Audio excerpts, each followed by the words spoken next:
Farm and Chestnut class, it's Miss Dyer here with your next writing skill.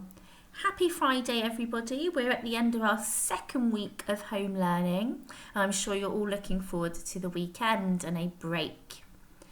Now, just like Wednesday, we're going to review our learning from the previous video. We're going to look at a new learning objective today. And then at the end of this video, there'll be a short task for you to complete. Mrs. PA and I would love it if you could share your learning on Class Dojo, because that means then we can have a look at how you're getting on, and anything you found a bit tricky today, we can offer you some support and guidance with to make sure you're still making progress even though you're at home. Okay, it doesn't matter how much or how little you do. We'd really like to see what you manage at home. To access this video, you're going to need a pen and some paper. And then as we move through, I'll be giving you some hints and tips. It might be useful to make some notes.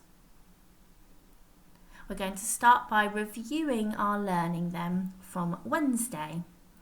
Now, Wednesday's learning objective was I can vary the position of a subordinate clause in a sentence. Now I'm going to ask you Year 5 and Year 6 to really think carefully now about subordinate clauses. What do you know about subordinate clauses? What do you know about clauses? Please pause the video now. I think you'll probably need a good 30 seconds to a minute to really think about that question and that answer.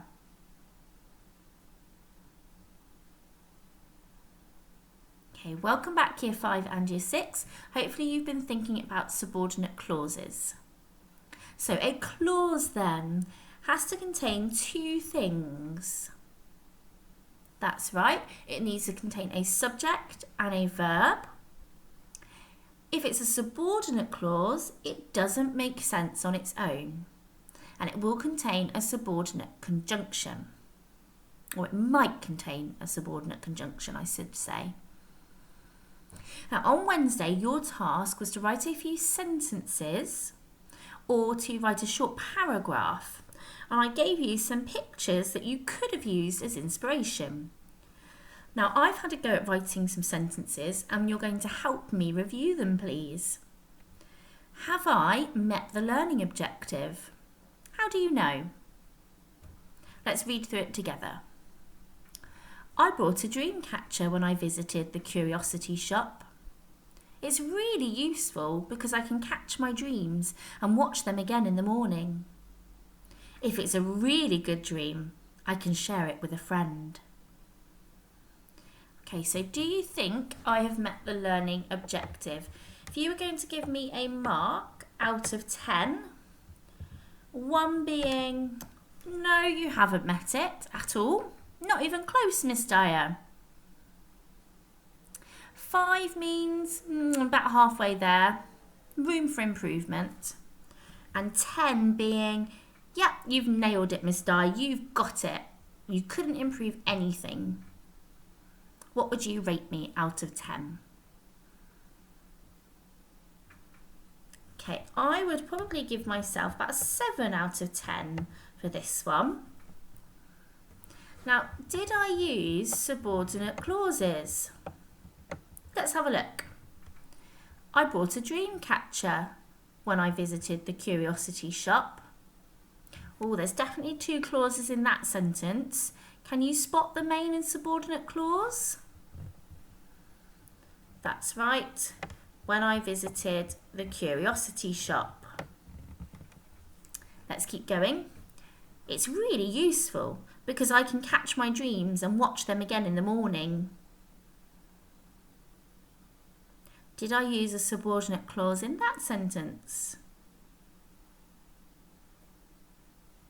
Yeah, you've spotted it. Because I can catch my dreams. Let's look at the last sentence. If it's a really good dream, I can share it with a friend. Or this time, the subordinate clause comes at the start of the sentence and double ticks for me because I remembered to punctuate my subordinate clause. When your sentence starts with a subordinate clause, it needs a comma to separate the subordinate and main clause. Now, the learning objective was to vary the position. Did I manage to do that, year 5 and 6? What do you think? Well, I suppose I did because I managed to put one of the subordinate clauses at the start of the sentence. And I did manage to have one at the end. Therefore, I'm going to give myself a 7 out of 10. What top tips would you give me for improving this paragraph? Perhaps you can send me some on Dojo. Let's have a look at our new learning objective for today. To use an embedded clause in a sentence. So we've got that word clause again. We should be feeling quite confident now that we know that a clause contains a subject and a verb. But what does embedded mean? I'm just going to give you a few seconds to think about that. Embedded.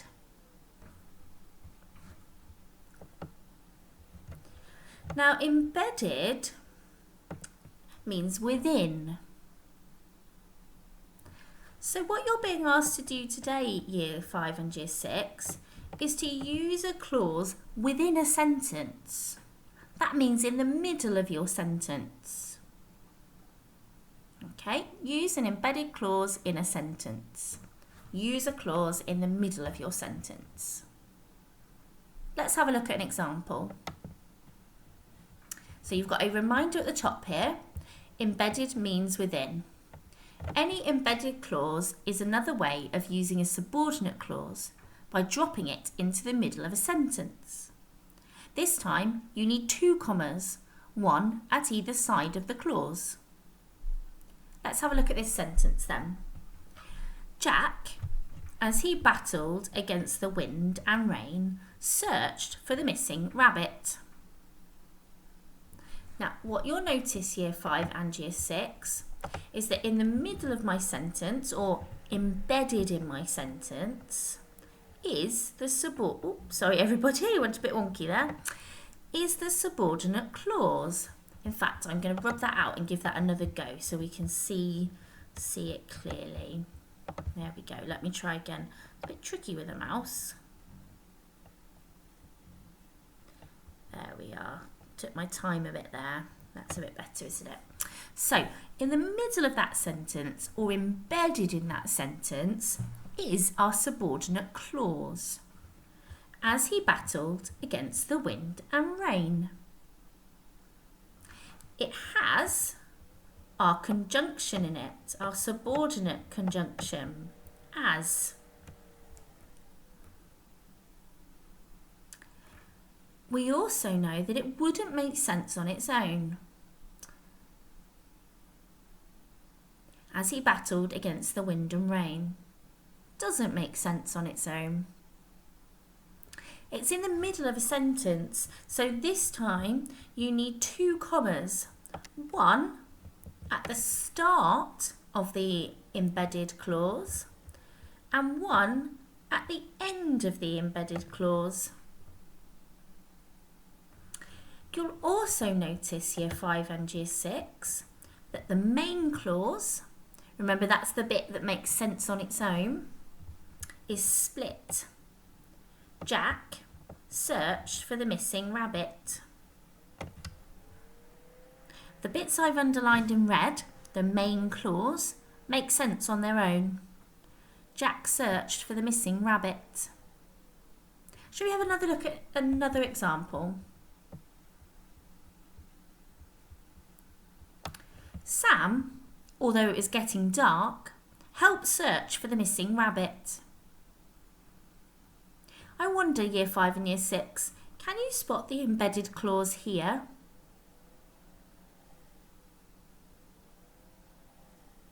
Hopefully you spotted although it was getting dark.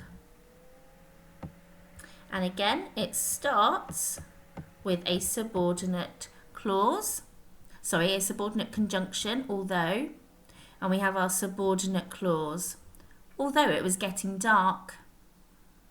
That part does not make sense on its own. It has a comma at either side of the clause, at the start and at the end. The rest of the sentence then, Sam helped search for the missing rabbit, is the main clause. It makes sense on its own. Now Year 5 and Year 6, I've got 2 more examples for you. And Year 5 have been reading Harry Potter with Mrs. PA. And if you've missed those videos, I do recommend that you go back and have another look, because Harry Potter is one of my favourite books and I'm sure you'll enjoy it as well. Now, remember, we're trying to use an embedded clause in our sentences. So let's have a look at these. Harry Potter, whose bedroom was under the stairs, despised living with the Dursleys. What does the word despised mean then? That's right, he really, really dislikes it. In fact, you could say that he hates living with the Dursleys. Can you spot the embedded clause in this sentence? Hopefully then Year 5 and 6, you'll change my colour. You'll agree with me then when I say that whose bedroom was under the stairs is the embedded clause or the subordinate clause. It's been dropped into the middle of the sentence. It still doesn't make sense on its own, and it does have 2 commas, one at either side of the clause. You'll notice that the rest of the sentence, Harry Potter despised living with the Dursleys, is the main clause. That bit does make sense on its own. Let's look at an example for Year 6, who have been reading The Light Jar by Lisa Thompson. Nate, who loved to read, peered out of the window at the ramshackle cottage. Can you spot the embedded clause in this sentence? Well spotted, everyone. Who loved to read is our embedded clause. It's giving extra information about Nate, but it still doesn't make sense on its own. Who loved to read. You'll notice again that it starts and finishes with a pair of commas. And once again, the rest of the sentence, Nate peered out of the car window at the ramshackle cottage, is the main clause. It makes sense on its own. And that embedded clause has been dropped into the middle. So, your learning objective today then is to use an embedded clause in a sentence. And your task is to write 3 well, again, Year 5 and 6, you've actually got 2 options here. So I'm trusting you now to think of our gateway. Remember, we're explorers this half term and we're trying to be the very best learners that we can.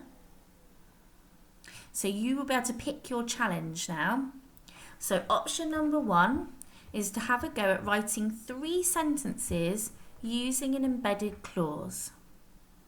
Now, of course, if that's really tricky and you can only manage 1, then that is fine. Okay, Mrs. PA and I will be really proud of you for having a go and for challenging yourself. Or option number 2 is to reflect on your last piece of writing. And Year 5 and Year 6, I know you'll be really familiar with reflections at school. And you've done lots of work on reflections with Mrs. PA and I. So this is an appropriate challenge for you to be doing at home. It says, reflect on your last piece of writing. Use today's learning to improve your paragraph by editing to include embedded clauses. And again, you'll be thinking about those pictures that I shared with you, or if you used your own inspiration, that's fine. So option number 1, write 3 sentences using an embedded clause. Option number 2, reflect on your last piece of work or your writing. Use today's learning to improve your paragraph by editing it to include embedded clauses. Now, just like last time, if you need some inspiration, I have 2 pictures here that you could write about. Okay, I'm going to give you an example now. And I'm going to look at this dragon here. And I'm going to say that this young man here, I'm going to call him Tom. Tom, what extra information could I give about Tom? Tom, who was trying to feed the fire-breathing dragon, looked very nervous. You could even finish that. And you could even finish that sentence with an exclamation mark if you wanted to. Now, just like you were asked to do, it does have an embedded clause in the middle there. And I have used a comma at the start and end of the embedded clause. Tom, who was trying to feed the fire-breathing dragon, looked very nervous. Okay, good luck with your writing year 5 and 6. I cannot wait to see what you write about. And I know Mrs. PA will be eager to see as well. If you find it tricky, just give it a go. Do it your very best. All right, have a lovely weekend, everybody.